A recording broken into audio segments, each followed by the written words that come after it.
intenso e já jogar o primeiro tema que também promete render. A gente vai falar do ministro Flávio Dino, que respondeu às críticas sobre o decreto de armas que foi assinado pelo presidente Lula e que restringiu o acesso e também a circulação de armas aqui no país. O que disse o ministro, eu vou contar para vocês. Tem muita gente reclamando, eu lamento. São pessoas que fazem um discurso falso de defesa da liberdade. Existe liberdade de matar? Existe liberdade para cometer crime, para fraudar, para desviar para a quadrilha? Delegada Raquel Galinatti, eu quero começar contigo porque eu sei que você com certeza vai poder debater bastante esse tema. De que forma que você enxerga essas restrições que foram colocadas pelo presidente Lula e esse argumento do ministro Flávio Dino justamente para rebater as críticas daqueles que discordam dessas restrições? Primeiro que o decreto foi feito de uma forma completamente assodada, rápida e sem habilidade técnica real. Eu vou dar só uma problemática, por exemplo, só uma deste decreto. Quando a gente fala que existe uma restrição do acesso à posse e porte de arma pela população, a gente restringe não só esse acesso, mas também a potencialidade da energia da arma, a potencialidade da arma. Então, ali no decreto ele fala que agora passa a ser o uso restrito uma arma quando a potência da sua munição que sai do cano for superior a 407 joules. Eu vou traduzir. No Ministério na portaria do Exército, 407 joules é superior a um 38 especial, a um 38, que é a arma mais popular do Brasil, um 38. Olha o colapso que se cria na segurança privada, daqueles que estão ali fazendo o entorno e a segurança de instituições bancárias e financeiras. Então eu vou dar uma sugestão. Vamos preparar vários estilingues para os seguranças privados e caixões, porque eles não vão ter mais, aliás já não tem, porque eles já estão com 38 ali para combater fuzil, para combater até mísseis, né? Metralhadoras, pistolas de grosso granadas. E agora a gente fala que esses seguranças que estão em empresas privadas estão em crime hoje, estão em crime de porte ilegal de arma de uso restrito, pena de 3 a 6 anos de reclusão, inafiançável, né, professor? Inafiançável. Por quê? Porque 407 joules é superior ao que está descrito no decreto. Essa arma 38 de uso especial, a potência dela é de 437,88 joules. Então é algo que ou é proposital ou foi feito para deixar desmuniciada todo o âmbito de segurança, não só privada, da população, de todos aqueles que tenham acesso à arma, e a gente vai entrar em colapso a partir do momento em que os seguranças privados estarão armados de estilingues, estão já preparando seus caixões para combater o crime organizado. Cara de gato, me acompanha aqui. Vamos aqui com o Felipe Monteiro para a gente entender qual que é a visão dele sobre isso. Você acha que seria necessário ter estilingue e preparar caixão para esse pessoal por conta do decreto que foi anunciado por Lula, Monteiro? Não, com certeza não, Cine. E eu digo mais, né? Se tem algo que o Lula ia fazer, a gente sempre soube que ele fosse fazer, é reavaliar o decreto de armas do Jair Bolsonaro, né? Já foi uma proposta de campanha, todo mundo sabia que de alguma forma iria acontecer. Não dá para ninguém falar que está surpreso por conta disso, né? E tá certo, o governo tá certo. Se tem uma política que o governo acertou, foi essa de diminuir a possibilidade de comercialização de armas de fogo. Todos os estudos que você tem sobre o assunto, você vê que quando você aumenta a comercialização da arma de fogo, você aumenta o número de homicídios. O IPEA, por exemplo, tem um estudo claro... A Galinatti já quer te contestar aqui. Pode falar, Raquel. Eu vou contestar porque a gente tem um estudo da Small Arms Survey. Quem falou? Small Arms Survey. Eu entendo do assunto porque eu estudo, eu não repito narrativas. Então esse estudo é de uma instituição não governamental, pertence à Genebra. Aliás, aí é a problemática que todo mundo não vai conseguir. Deixa eu só concluir. Vários estudos que falam a respeito de políticas públicas, criminalidade, a correlação entre armas e crime, as armas da população. Então qual é o grande nó naqueles que falam que as armas na mão da população, de forma legalizada, fomenta crime? Teve um estudo por quê? Na Suécia, na Suíça, na Finlândia, na Noruega, na Áustria, na Alemanha, são os países que mais têm armas por população. Em contrapartida, os países mais seguros do mundo. Aliás, a Finlândia é considerado o país mais feliz do mundo. E aí a gente tem agora outra estatística também pela Small Arms Survey, que tem estatística da Colômbia, El Salvador, Honduras, Venezuela. A gente tem Sudão, Congo, com índices altos de criminalidade, de violência, de extermínio da população e o acesso extremamente restrito. Isso já coloca por água abaixo, porque quando a gente quer falar nas políticas de armas, a gente tem que falar num aspecto multifacetário. Se a gente delimita ideologicamente, a gente está auxiliando a criminalidade e prejudicando a nossa segurança. Monteiro, pode concluir, vou abrir o espaço para você agora. Primeiro ponto, tem um estudo claro do IPEA, muito bem feito, que fala que quando você aumenta 1% o número de comercialização de armas, aumenta em 2% o número de homicídio. Né? E o que eu acho interessante na argumentação da doutora delegada aqui que colocou, que ela usa os dados de países desenvolvidos. Claro, se você comparar países desenvolvidos como a Dinamarca, Suécia, Finlândia, em relação a país subdesenvolvido, é óbvio que usar aqueles números para cá, você vai ver. Eu não fiz essa comparação. A comparação que eu fiz é a quantidade de. Bem claro, hein? Quantidade de armas na mão da população, países que mais têm armas na população, com a quantidade de crime e violência. Essa em relação ao país desenvolvido. Exatamente isso. Em relação à Dinamarca, em relação à Suécia, também. Em relação à Finlândia. Se você dá armas para pessoas desenvolvidas, pessoas que moram em desenvolvidos, realmente, com certeza, a criminalidade não vai nem sofrer nenhum tipo de desnível. Agora, em relação ao país subdesenvolvido, o que nós temos é a pesquisa clara do IPEA, que fala exatamente o seguinte: quando você aumenta a comercialização em 1%, aumenta 2% o número de homicídio. Mais uma vez, não é essa narrativa. Não é essa narrativa. A narrativa é a arma na mão da população vai aumentar o crime. É essa que eu quero que você refute. A arma na mão da população aumenta o crime. Eu destruí essa narrativa porque eu apresentei uma pesquisa da Small Arm Survey, que a arma na mão da população aumenta o crime. Foi isso.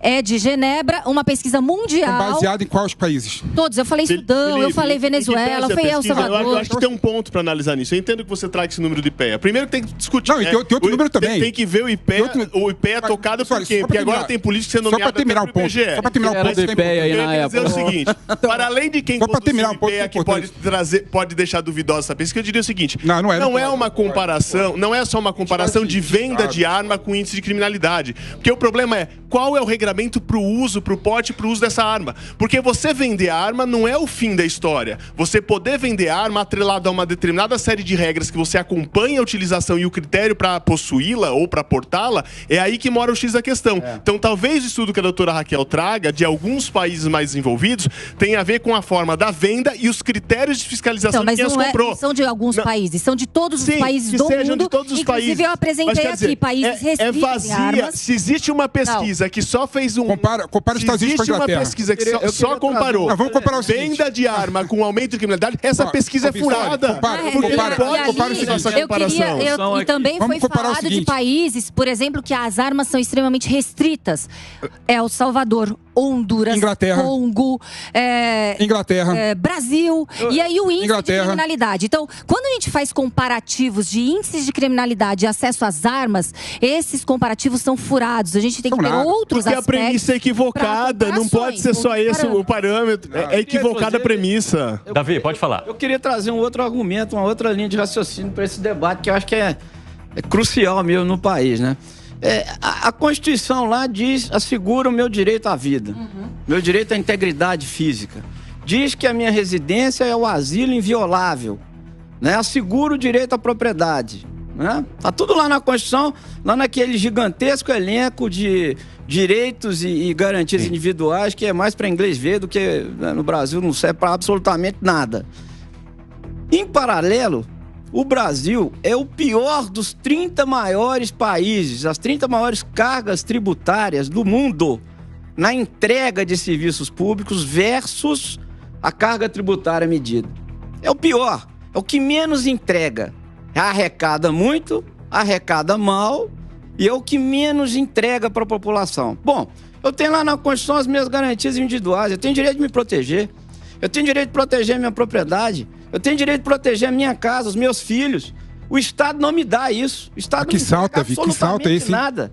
O Estado não dá segurança pública, não entrega nada. E agora quer me tirar o único direito salto, hein, Davi? Assim, eu concordo. Não, eu concordo. Onde está o artigo 5º? Não, eu concordo completamente. Onde está o artigo 5º? Onde está o artigo 5º que você pode andar armado? Não, eu concordo. Está lá no elenco dos direitos. Não, você pode andar armado, não. Não, você pode dar armado, não. Não, isso pode dar arma, Felipe. Eu estou dizendo o direito de eu proteger a minha casa. Eu estou direito de proteger a minha integridade. Vamos discutir a função do Estado. Aí entra um bandido na minha casa e eu não posso fazer absolutamente nada porque eu não tenho direito de arma. Posso falar que essa é a perfeita narrativa, é a perfeita justificativa, porque a gente não está falando de segurança pública. Quando a gente fala em armas, as pessoas confundem os assuntos. Não é segurança pública. A gente está falando de direitos constitucionais, de liberdades individuais, de opções de escolha. A segurança pública continuará sendo dever do Estado. Não estamos terceirizando a segurança pública para justiceiros, nem fomentando que a população se arme. Não é isso. É o que você acabou de falar. É a que aparece também, doutora Raquel, muitas vezes relacionado, o argumento que aparece relacionado ao que o Davi falou pra gente é: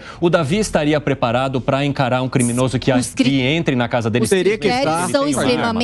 critérios são extremamente objetivos, rígidos e objetivos. Então, aquele que vai ter uma arma, assim como aquele que tem outros objetos perigosos, tem que ter a responsabilidade. E o Estado, ele não pode tratar como um tutelado aqueles que querem optar por exercer seus direitos constitucionais. Então é como se o cidadão, a população tivesse que ser tutelada e monitorada pelo Estado. É essa situação que é Fala, Monteiro. Sim, tem um ponto interessante nessa narrativa. O Capês está salivando aqui para te responder. Tem um ponto interessante nessa narrativa que diz o seguinte: quando você está armado na sua casa, você faz com que os bandidos armados eles pensem duas vezes em invadir a sua casa, porque tem um fator surpresa. Quando você arma a população, tem fator surpresa. Mas, na verdade, os estudos demonstram o contrário. Que quando as pessoas invadem a casa, sabendo da possibilidade da pessoa de casa estar armada, é muito mais violento.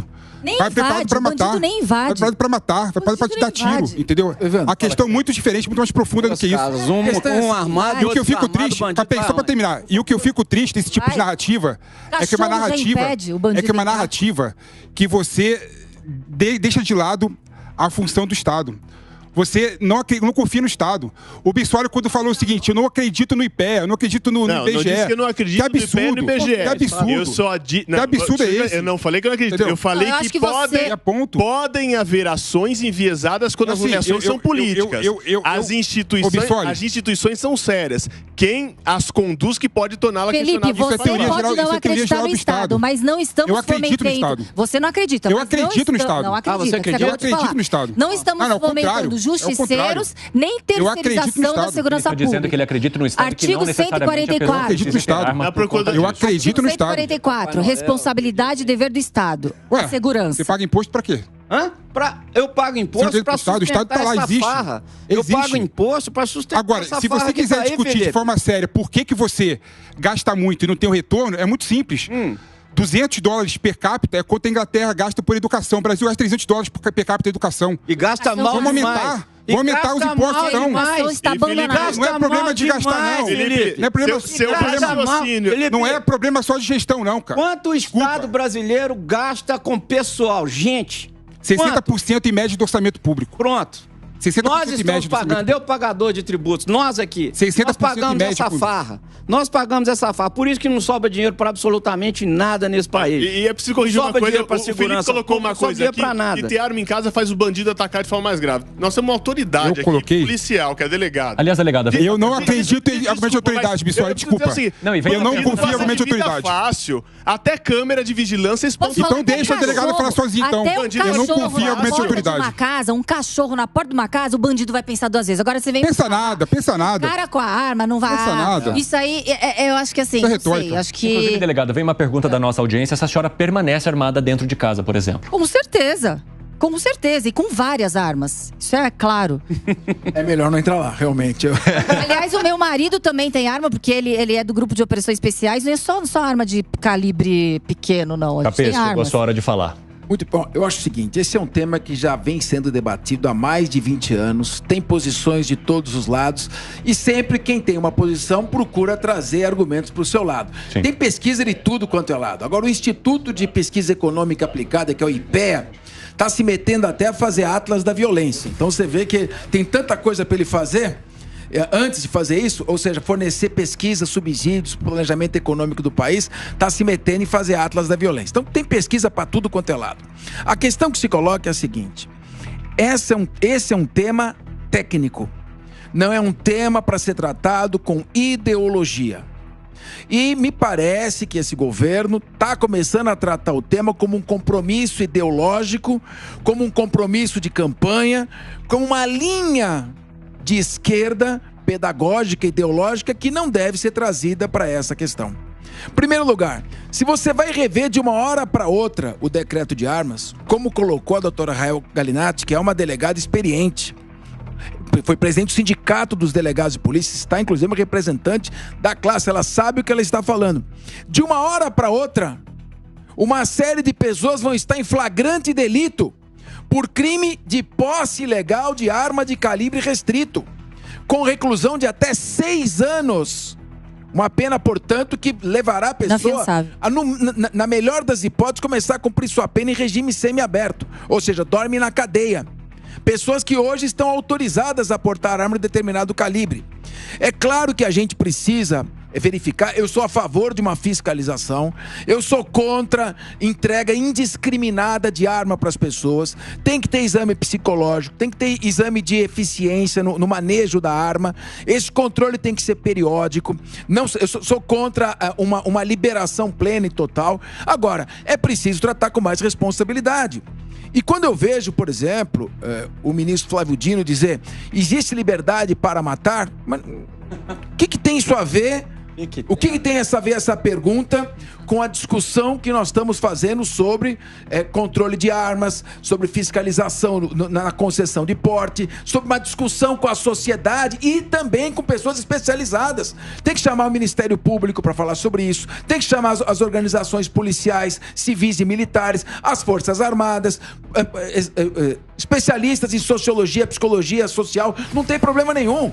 Mas não pode ser feito de maneira atabalhada e dizer: olha, eu vou agora fechar os clubes de tiro, vou rever a concessão dos calibres, vou restringir agora para calibre 22 a arma que pode ser portada pelas pessoas, porque ninguém tem liberdade para matar. Professor, só complementando. Ninguém tem liberdade para desviar a arma. Só complementando. Esse é um sofisma. Só complementando, se quisermos realmente combater armas, a gente tem que ter uma política de segurança pública eficaz para combater o tráfico de armas, que é a segunda maior rentabilidade mundial das organizações criminosas. E as armas manchadas de sangue, que colocam a população em risco, que atemorizam cidades como os Novos Cangaços, são as armas traficadas, produtos de tráfico de armas. E a gente não está vendo políticas públicas nesse sentido, de retirar as armas da bandidagem, retirar as armas da população. Controlar, fazer um controle das fronteiras. Sério, eficaz. Fronteiras, principalmente terrestres, que entram armas contrabandeadas que vão parar na mão do crime organizado. Se você for hoje entrar numa comunidade, por exemplo, uma favela no São Paulo, no Rio, dependendo do local, você vai ver traficantes com fuzis, metralhadoras atirando para cima, apontando as armas para policiais. Bazucas, granadas. Esse tipo de ação de criminalidade organizada, é óbvio que não é o cidadão que vai enfrentar, é óbvio, mas é necessário uma política com envolvimento maior das Forças Armadas para o policiamento das nossas fronteiras. Não há política de segurança que resista a uma entrada indiscriminada de drogas, armas e dinheiro sujo pelas nossas fronteiras. Eu